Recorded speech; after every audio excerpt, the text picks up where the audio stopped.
Dažnai mes būname patys savo priešai. Mes nemokame pasakyti savo sieliškumui ne ir jis mus iškerta. Nes ilgainiui mes suprantam, ką padarom, kad nusidėjome ir nebegalim atleisti savo. Ir Dievas dirba ilgus metus su tom, ką reiškia iš tiesų atleisti savo. Nes jau netleisi savo, kaip tu galėsi atleisti kitam? Bet kai tu atleidi savo, kaip atleidi savo, patikėjęs ir išvydęs viešpaties Ješuos aukos lobyną. Kiek jis tau atleidė ir atleidžia kiekvieną rytą, kai tu tiesi į rankas. 23 eilutė parašyta, todėl dangaus karalystę galime sulyginti su karaliumi. Jis nusprendė atsiskaityti su savo padėjėjais.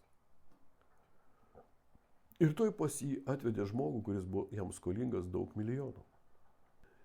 Bet tarnas puolė jam po kojų ir maldavo, turėk man kantrybės, aš viską atiduosiu. Pasigailėjęs, valdovas paleido jį ir dovanojo jam skolą. Supraskite, čia kalbama apie Dievo karalystės principą, atleidimą. Aš dėkoju Dievui už tokį valdovą, kuris turėjo santykis su Dievu, nes ir jam buvo atleista, ir jis atleido, kai jis puolė jam po kojų. Ir ne tik atleido, jis dovanojo jam viską. Žiūrėkit, kas vyksta toliau. Tam tarnui išeidinėjant, jis sutiko vieną savo draugą, kuris jam buvo skolingas nedidelę sumą. Jis nutvėrė jį ir šaukdamas pradėjo smaugti, atiduok man tai, ką esi skolingas. Jo draugas maldavo, pakentėk ir aš tau viską atiduosiu, bet tas nesutiko ir jis sakė, mesti į kalėjimą iki atiduos į skolą. Matot, kaip pasielgė žmogus, kuriam atleido Dievas viską. Šiandien aš išgyvenu, aš matau, aš girdžiu, kaip žmonės bendruomenėse, kuriems Dievas atleido viską, išvydę kažką tai, kas nusideda arba elgiasi ne taip, kaip jis nori, arba kažką padaro, įskaudina, jis negali jam atleisti. Jis įmeta jį prakeikimų, apkalbų kalėjimą. Matydami, kas nutiko, kiti tarnai labai nuliūdo. Jie nuėjo ir papasakojo valdovui visą, kas buvo įvykę. Tuomet valdovas iškvietė savo tarną ir tarė, piktasis tarne, aš dovanojau tau visą skolą tik dėl to, kad tu maldavai manęs. Argi nereikėjo ir tau pasigailėti savo draugo, kaip ir aš pasigailėjau tavęs. Užsirūstinęs valdovas įmetė į kalėjimą, atiduos visą skolą. Taip ir su jumis pasielgs mano dangiškas tėvas, jeigu jūs iš tikrųjų neatleisite savo broliui. Tikiuosi suprantate, kad šiais žodžiais viešpats mums nurodo, ką aš jau kalbėjau, kad su daugeliu taip atsitiks. Ir kai mes šiandien gyvename mūsų viešpaties mokinystėje, jo pažado eroje, kad ne vieno neprarasiu ir tai atsitinka, mes esame daug turtingesni negu anuo metu gyveno net pranašai teisėjai, nes mes žinome, kaip mums galima elgtis. Bet daugelis kaip užburti ir aš per tai matau vėl, kad tai net gimė iš aukšto, žmonės jie tik atėjo prasisukti tarp tikinčiųjų, realizuoti save. Tu Dieve žinai, nes jeigu žmogus negali atleisti, kuriam viskas atleista, tai tik požymis, kad jis arba užsivertė, arba jis niekada dar nebuvo Dievo, o yra tik pagonis ir muitininkas. Ir vėl mes matome mums suteiktą mokymą, kad atradę atstumą tarp to žmogaus mes taip pat galime už jį melstis ir būti šansas tam žmogui. 19 skyrius. Po to, kada Ješua pakalbėjo apie tai, jis paliko Galilėją ir keliavo Jordano upės rytiniu krantu, kol neperžengė Judos srities ribų. Paskui jį sekė didelis minios žmonių ir jis ten juos išgydė. Pas Ješuą atėjo ir fariziejai, kurie bandydami dėl jo žodžių jį pakaltinti, sakė, ar galima vyrui skirti su savo žmona dėl bet kokios priežasties? Jis atsakė, argi jūs neskaitėte, kad pradžioje, kurie sutvėrė jos vyru ir moterimi? Ir ką jis jam pasakė?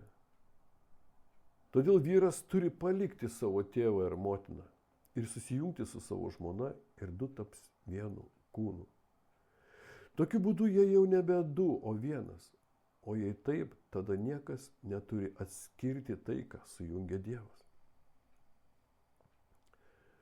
Į tai jie pasakė, tai kodėl tada Mozė davė nurodymą, kad vyras gali duoti savo žmonai skyrybų raštą ir skirti su ją? Ješua atsakė, Mozė leido jums skirtis su žmonomis dėl jūsų sielų sužiaurėjimo, bet pradžiai taip nebuvo. Paklausykite, ką aš jums pasakysiu. Tai viešpatie žodžiai, ne Mozės. Tas, kas išsiskiria su žmona, ne dėl neištikimybės sutuoktiniui ir tuokiasi su kita moterimi, paleistuvauja.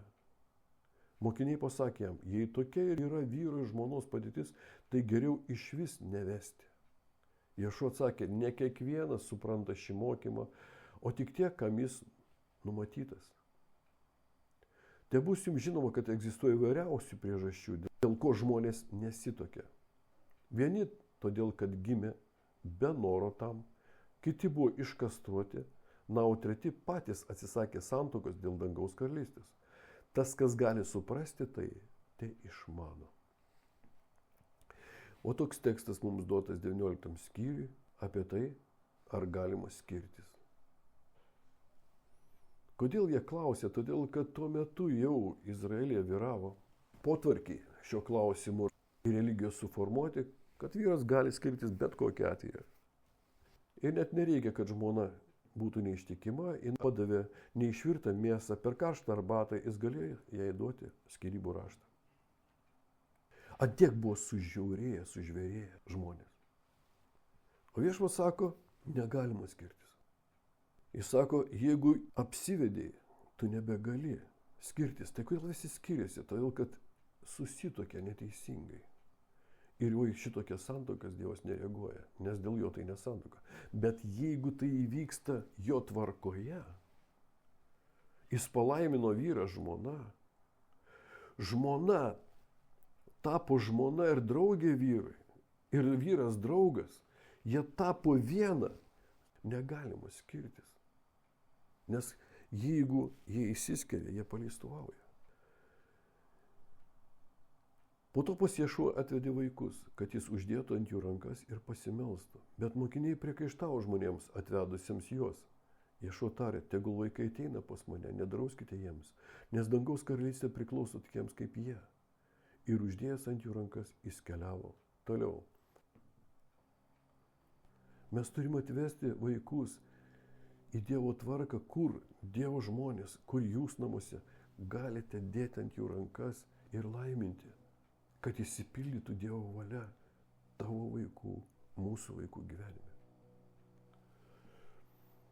Toliau 16. Štai vienas žmogus prisiartino prie Ješuos ir paklausė, mokytojau, ką gero man reikia padaryti, kad įgyčiau amžiną gyvenimą? Jis atsako jam, ką manęs klausė apie gerą, tik vienas tai yra geras. Ta prasme, jis kalba mums šiandien, kurie vis labiau ir labiau norime įtikti jam patys, o ne prašom šventosios dvasios, kad jinai mumise subrandintų pasitikėjimą mūsų viešpačiu, kuris įtiko ir tik dėka jo mes esam priimtini.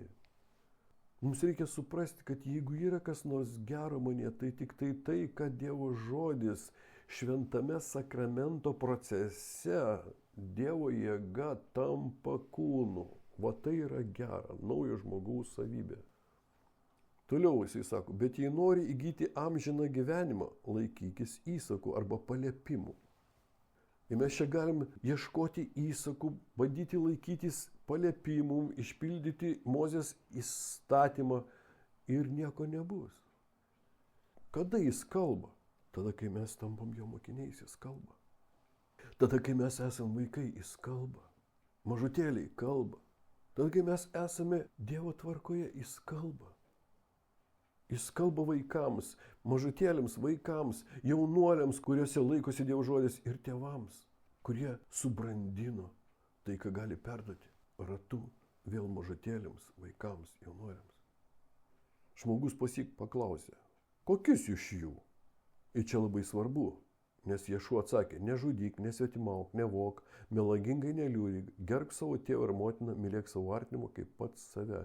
Jis iš 10 Dievo įstatymų išima 5, kurie kalba apie tarpusavio santykius. Tai apreiškimas mums, kaip Dievui svarbu viską, ką aš darau, kas liečia santykius su aplinkiniais. Jaunuolis tarė, aš viso to laikausi, ko man dar trūksta. Ješua atsakė, nes jam nereikėjo apie žmogų nieko sakyti, jis matė viską, kas jame buvo, jis matė, kaip jisai meluoja, nes ne vienas žmogus neišpildė Mozės įstatymo.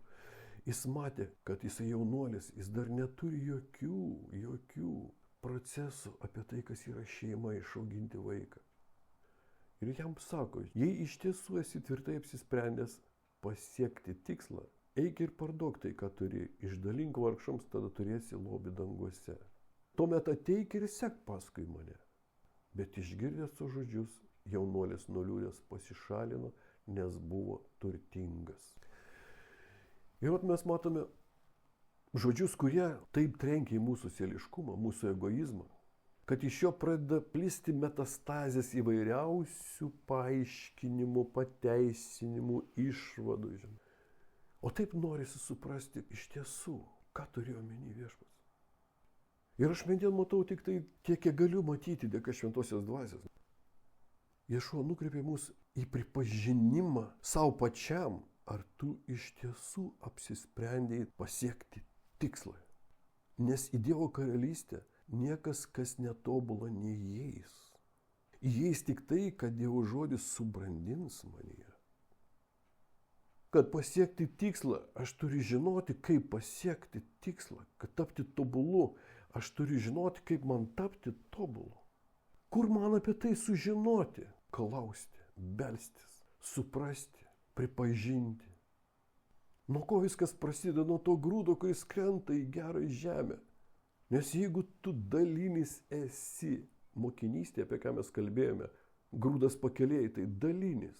Tu pats savo mokytojas, tu nenori nieko iki galo pripažinti. Tu dalinis akmenuotų į žemę iki galo nenori atleisti nei savo, nei kitiems. Tu dalinis eršketrožėse, nes rūpesčiai. Per ką rūpesčiai? Tavo norai, svajonės, realizacija, daiktai, pripažinimas. Va per ką ateina rūpesčiai. Ir jie užgožia. Mes neleidžiam grūdui kristi į gerą žemę, kuris duotų daug vaisių. Esmė prasideda nuo apsisprendimo. Apsisprendimas ateina, kai aš atgimęs iš aukšto praeinu šitos lygis.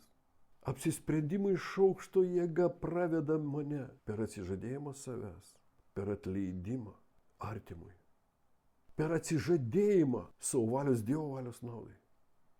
Tik tada mes galim duoti daug vaisius. Ir tas vaisius tai nėra pinigai, turtai tavo, bet tai, kad tu įgyji iš Viešpaties. Naujo žmogaus savybės, tai kas iš tiesų gera, o gera, kaip sakiau, tai tai, kad Dievo žodis padaro manyje. Ir tai aš išdalinu vargšams, vargšas, kuris nereikalauja. Vargšas tai čia ne tas ubagas bomžas, kuris nieko nenori keisti savo gyvenimo. Vargšas tai kuris pavargo nuo savo bedevystės ir šios kartos sistemos. Sako, ir tada tu turėsi lobį danguose.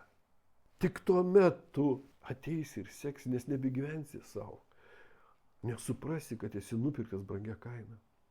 Tau rytas, diena ir vakaras bus ne fanatiko, ne kažkokio tai riboto žmogaus, bet džiaugiantis ir stebint save, tyrint save. Kas tave dominuoja? Kas tave gelbė, kas tave maitina, kas tave pasotina, kur tu eini iš viso? Stebėjimas, ar tu tobulėjai ar ne. O tobulėjimas vyksta per seno atkirtimą ir naujo žmogaus gyvybės atsiradimą. Bet tas jaunuolis buvo net gimęs iš aukšto, nors Dievo tautos atstovas. Išgirdęs tos žodžius jis suprato, kad jam tai neįmanoma, nuliūdęs pasišalino, nes buvo turtingas. Pats savo Dievas, pats savo viršininkas, jis turėjo viską, ką jam reikia. Kam jam kažką tai keisti savo gyvenime? Taip aš perskaičiau šiandienai, tai neaiškia, kad tai tik tai taip, ką aš pasakiau, bet va, mes šiandien kartu skaitėme. Ir va tiek aš gavau šventosios dvasios, kom galėjau pasidalinti su jumis ir praturtinau save, vardant Tėvo, Sūnaus ir Šventosios Dvasios. Amen.